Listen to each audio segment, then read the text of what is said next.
Everyone, welcome back to my YouTube channel. So today मैं आप लोगों से ये चीज़ डिस्कस करना चाहती थी कि मुझे बहुत सारे क्वेरीज आ रही हैं नेप्टल के बारे में। जो मैंने एक शॉर्ट्स डाली थी तो उसमें बच्चों को बहुत कन्फ्यूजन है। कुछ बच्चों को ना क्यूरीज ये हो रही है, मतलब लाइक उनके ये क्वेश्चंस हैं कि जो नेप्टल एग्ज़ाम है जैसे, तो उसमें ना वो लोग कितना टाइम दें उसको पढ़ने के लिए। तो मतलब मैं आपको स्टेप बाय स्टेप सारी चीज़ें बताती हूँ जिससे कि ना आपको कोई भी क्यूरी हो, आपके डाउट हो, जो भी वो क्लियर हो जाए। तो देखिए, सबसे पहली चीज़ नेप्टल में आपको क्या करनी है, और ये चीज़ है ना आप अगर मतलब ध्यान से और मतलब पक्का से इस चीज़ पे फॉलो अप करेंगे इसको, तो आप लोगों का एग्ज़ाम आराम से क्लियर हो जाएगा और आपको टेंशन लेने की बिल्कुल भी ज़रूरत नहीं है। बिकॉज नेप्टल एग्ज़ाम ना हार्ड होता है, बट वो अगर आप पढ़ के जाएंगे तो बिल्कुल हार्ड नहीं, बिकॉज जो वीडियोज़ हैं, जो लेक्चर्स हैं, उनसे बाहर कुछ नहीं आएगा।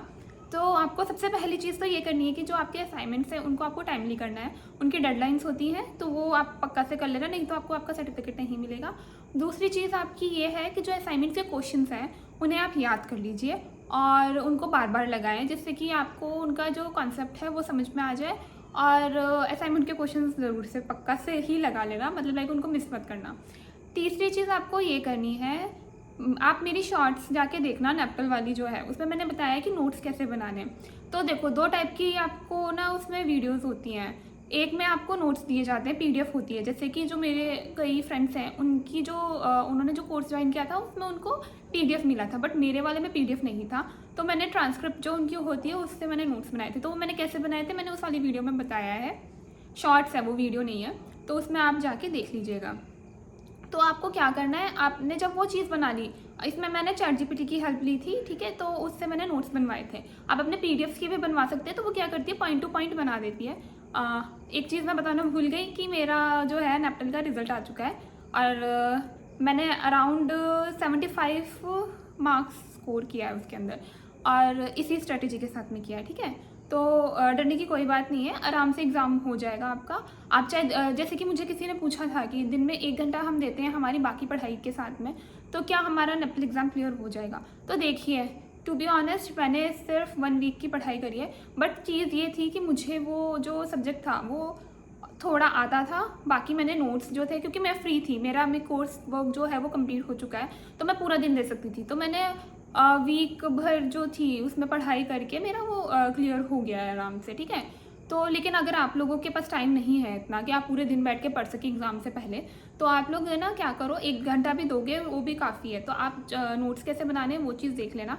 और चैट जीपीटी से नोट्स बनवाने का फ़ायदा ये है कि आप लोग है ना, आपको पॉइंट टू पॉइंट चीज़ें मिल जाएंगी, आपको सिर्फ वो पढ़नी है और उनको हाँ, और जो एग्जांपल्स आपके नोट्स के अंदर दिए हुए हैं आप उनको भी पढ़ के जाएं। बिकॉज ये मत सोचना कि एग्जांपल्स के ऊपर क्वेश्चंस नहीं आते हैं। लाइक कि ना मेरा पेटेंट ड्राफ्टिंग का था, तो उसके अंदर है ना, मतलब पेटेंट के लिए एक कंपनी थी, उसके एग्जाम्पल्स दिए हुए थे। तो उस कंपनी में जो चीज़ें हुई, मतलब जब पेटेंट के अंदर जो भी चीज़ें थी उन चीज़ों के ऊपर मेरे को क्वेश्चंस आए हैं, ठीक है। तो आप लोग क्या करना, आपको जो भी चीज़ नोट्स में दी है गो थ्रू कर लेना, उसको 3 to 4 टाइम्स रीड करो, समझो उसको, और उसके बाद जो असाइनमेंट्स दिए हुए हैं उनके क्वेश्चंस लगाने, ठीक है। असाइनमेंट में कोई भी असाइनमेंट मिस मत करना। एक्स्ट्रा असाइनमेंट्स भी हो सकते हैं, मेरे में था और उसमें से क्वेश्चन आया था। मतलब मुझे था कि पेटेंट ड्राफ्टिंग के ऊपर क्वेश्चन, मतलब लाइक ऑब्वियसली एमसीक्यूज आएंगे, बट मेरे को रिटर्न वाला क्वेश्चन आ गया था, उसमें टाइपिंग करनी थी। तो उसमें मुझे लाइक टाइटल बनाने के लिए आया था, और पेटेंट के लिए एक चीज़ थी, एब्स्ट्रैक्ट था उसका, वो चीज़ लिखनी। अब देखिए, आप सबके सब्जेक्ट्स अलग अलग होंगे, ज़रूरी नहीं है कि लॉ से रिलेटेड ही हो। तो उसके अकॉर्डिंग आपको पता ही होगा कि आपके सब्जेक्ट के हिसाब से किस तरीके से पढ़ना है, तो आप उसके अकॉर्डिंग पढ़ाई कीजिए, ठीक है। तो आप ये सारी चीज़ें करेंगे तो आपका आराम से ना एग्ज़ाम निकल जाएगा। और असाइनमेंट्स मैं फिर से रिपीट कर रही हूँ कि मिस मत करना, बिकॉज वहाँ पर एक चीज़ होती है कि आई थिंक 25 मार्क्स जो होते हैं उसमें से 10 मार्क्स पासिंग होते हैं असाइनमेंट के लिए। मतलब मेरे वाले में यही था, बाकी सबके में आई डोंट नो। तो मेरे असाइनमेंट में मतलब ठीक मार्क्स आ गए थे, मुझे याद नहीं है, 20 आए थे आई गेस। एंड उसके बाद जो आपका एग्ज़ाम है उसके अंदर आपको 30 मार्क्स लेने होते हैं। तो इन टोटल दोनों को मिला के 40 मार्क्स जो होते हैं वो पासिंग होते हैं। लेकिन उधर ये चीज़ लिखी होती है कि अगर आप लोग जैसे कि आपने ना असाइनमेंट कर लिया, सिर्फ उसके मार्क्स से आप पास नहीं हो सकते हो, और ना जो आपका एग्ज़ाम है उसके भी मार्क्स अगर आपने लाइक 40 मार्क्स पासिंग है, तो अगर आपने 40 मार्क्स ले लिए हैं तो भी आप पास नहीं माने जाओगे, या फिर आपने 50 ले लिए, 60 ले लिए, तब भी आपको पास नहीं माना जाएगा। आपको दोनों कंडीशंस पूरी करनी है, मतलब कि आपके असाइनमेंट्स में भी पास मार्क्स, जो पासिंग मार्क्स हैं वो लेना ज़रूरी है, एंड जो आपके कोर्स वर्क है, जो मतलब आपका एग्ज़ाम होगा, उसके अंदर भी आपके पासिंग मार्क्स आने चाहिए। दोनों का टोटल हो के जो 40 मार्क्स बनेंगे वो आपके पासिंग मार्क्स माने जाएंगे। या फिर अगर मतलब लाइक ये चीज़ है, उससे ज़्यादा आप कितना भी स्कोर करिए, उससे कुछ मैटर नहीं करता, ठीक है। ये नेप्टल एग्ज़ाम के लिए है। बाकी मुझे जो उसमें UGC NIOS वगैरह है, हमें वो चीज़ों के लिए बोला नहीं था। हमारे ना स्ट्रिक्टली बोला गया था कि हमें नेप्टल का एग्ज़ाम देना है, मतलब हमारे कॉलेज के अंदर हमारे कोर्स वर्क में ये चीज़ थी कि हमें नेप्टल का एग्ज़ाम देना है, तो इसलिए हम लोगों ने दिया था। बट अभी मुझे ना वो अच्छा लगा एग्ज़ाम देके, और जो वो एक डर होता है ना एग्ज़ाम का कि यार पता नहीं किस टाइप का एग्ज़ाम होगा या कैसा एग्ज़ाम आएगा, तो वो चीज़ भी नहीं थी। मतलब लाइक मैंने मतलब वो 3 घंटे का पेपर था और मेरा आई थिंक हाफ आवर के अंदर हो गया था। और मेरा अकेले का नहीं, मेरे दोस्तों का भी, मतलब हम सब ने क्लास के बच्चे थे तो सभी ने ही एक ही कोर्स को हमने फिल करा था, तो सबका जो था आधे घंटे के अंदर अंदर हो गया था। तो मैं अपने एक्सपीरियंस से बोल रही हूँ, असाइनमेंट्स मत छोड़ना, और है ना पक्का से अपनी है ना, जो कभी भी कोई भी कोर्स वर्क आप ज्वाइन करते हो तो उसकी ना इंस्ट्रक्शंस पढ़ो, क्योंकि देखो आप खुद पढ़ोगे तभी आपको पता चलेंगी चीज़ें। हल्के में मत लो, अगर इम्पॉर्टेंट है। अगर आपने ऐसे ही ज्वाइन किया है तो मैं क्या ही बोलूँ उस चीज़ के लिए, आप पे डिपेंड करता है। आपने 1000 रुपीज़ दिए हैं, उस चीज़ के पैसे पेड़ पे नहीं लगते जो हमारे पेरेंट्स हमें ये डायलॉग मारते हैं।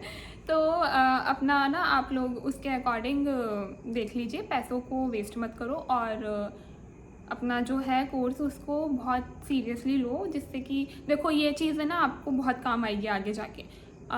मुझे नहीं पता आप में से कितनों के पास लिंक्डइन है, इसके ऊपर भी मैं एक वीडियो बना दूँगी कि लिंक्डइन क्यों इम्पॉर्टेंट है एज अ लाइक आज के टाइम में। अगर आपको जॉब वगैरह से रिलेटेड चीज़ें, जैसे कि जैसे हमारा फेसबुक होता है वैसे ही लिंक्डइन होता है, ये हमारी जॉब प्रोफाइल के लिए होता है, वर्किंग जो होता है हमारा, लाइक क्या बोलूँ मैं उसको, वर्ड एकदम से दिमाग में नहीं आ रहा। तो मतलब लाइक जो हमारा ना एक प्रोफेशनल अकाउंट होता है ये, ठीक है, जिसमें हमने क्या पढ़ा है, हम अभी क्या कर रहे हैं, हम आगे क्या करेंगे, सारी चीज़ें मतलब लाइक कि इसमें होती है। हमने कौन सा कोर्सेज, अब कोर्सेज़ के आजकल है ना जो है इम्पॉर्टेंस बहुत बढ़ गई है। तो मैं यही कह रही थी कि मैं नेप्टल के आगे भी कोर्सेज ज्वाइन करूँगी। अभी ओपन नहीं है, जब ओपन होंगे तो मैं आप लोगों को बता दूँगी।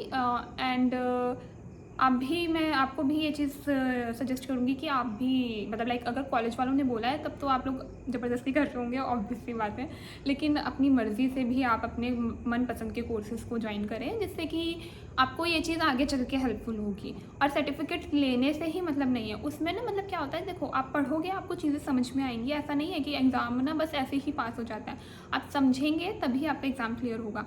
यूँ तो है नहीं कि आपने एक बार रीडिंग करी है भाई, आपका दिमाग तो मतलब बस 30 मार्क वाला है और आपको ना चीज़ें याद हो गई, आपने जाके एग्ज़ाम दे दिया और आपका क्लियर हो गया।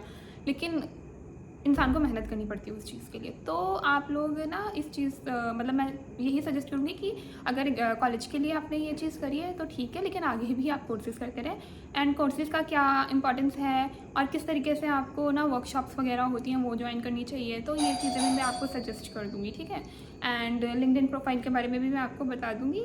तो आज के लिए इतना ही। Thank you for watching. I hope कि ये वीडियो आपके काम आई होगी और आपकी सारी क्वेरीज सॉल्व हो गई होंगी। और अगर ऐसा है कि कुछ रह गया है, मैं भूल गई हूँ, तो आप लोग कमेंट सेक्शन में ज़रूर बताइएगा और मैं वो भी आपके क्लियर कर दूँगी।